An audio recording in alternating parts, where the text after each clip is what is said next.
النهاردة بقى هنعمل تحلية سريعة مكوناتها موجودة في كل بيت، وكمان مش هتاخد منك اي وقت، وان شاء الله هتعجبك وهتعجب كل اللي هياكل منها. اول حاجة هنعمل الشربات. معايا كوباية من السكر وكوباية من المية. طبعا الشربات ده يا جماعة ما بيبقاش تقيل، يعني يدوبك السكر ياخد غلوة، وكمان السكر يعني يدوب والشربات ياخد غلوة، بيبقى خفيف. بعد كده بجيب طاسة تانية على النار واحط فيها معلقة من السمنة او معلقة من الزبدة، بسيحهم، وبعد كده بنزل عليهم بكوباية من السميد. افضل اقلب السميد كده لحد ما لونه يبقى لون احمر. طبعا بقلب كويس، لازم ايدي تبقى في التقليب علشان ما يتحرقش. بعد كده بعد ما السميد يوصل للون ده بنزل عليه بالشربات اللي انا عملته. طبعا الشربات بيغلي، يعني السكر يدوبك كده ندوبه، وبعد كده ننزل بالشربات على السميد، بس واحدة واحدة علشان بيفور، علشان يعني ما نتحرقش. انا ما نزلتش بكل الكمية، نزلت يعني ب3/4 الكمية. هقلب لحد ما طبعا هنزل بكوباية حليب. بعد كده هفضل اقلب كويس لحد ما السميد يتشرب من الحليب والشربات.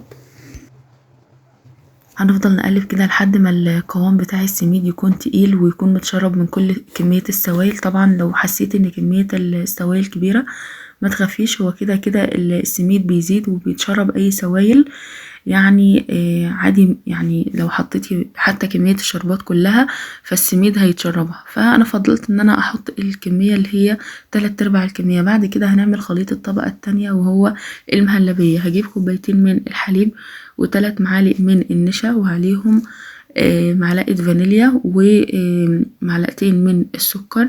طبعا معلقة صغيرة من الفانيليا مش معلقة كبيرة. بعد كده هقلب الخليط ده كويس جدا لحد ما النشا تدوب وما يبقاش فيها اي تكتلات.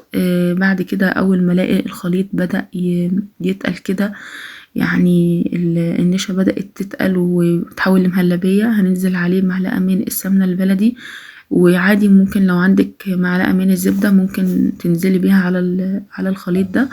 بعد كده بعد ما حطيت خليط البسبوسة في صينية، هنزل. طبعا خليط البسبوسة لازم يكون برد شوية. بعد كده هنزل عليه بالمهلبية اللي انا عملتها، وهصلحه كويس جدا في الصينية.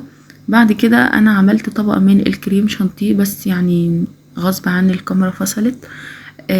عملت طبقة كريم شانتيه، وطبعا الخطوة دي اختيارية، يعني لو حابين تعملوها فهي هتفرق، هتضيف يعني اضافة حلوة للطعم، وهتفرق كويس جدا في الطعم.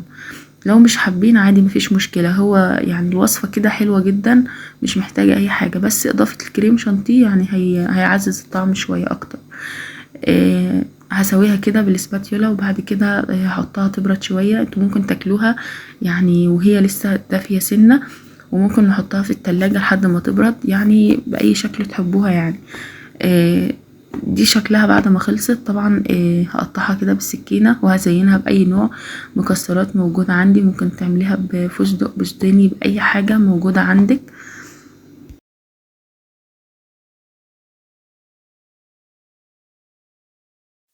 الوصفة دي يا جماعة من احلى الوصفات اللي انا عملتها بجد، يعني كانت حلوة جدا، خفيفة في الطعم، مش من نوعية الحلويات اللي هي يعني سكرها بيبقى اوفر. امشوا على المقادير دي، وان شاء الله النتيجة هتطلع معاكم حلوة جدا وهتعجبكم، وكمان هتشرفك قدام ضيوفك. يا رب يكون الفيديو عجبكم. ما تنسوش تعملوا لايك وسبسكرايب للقناة، وقولوا له رأيكم في التعليقات. مع السلامة.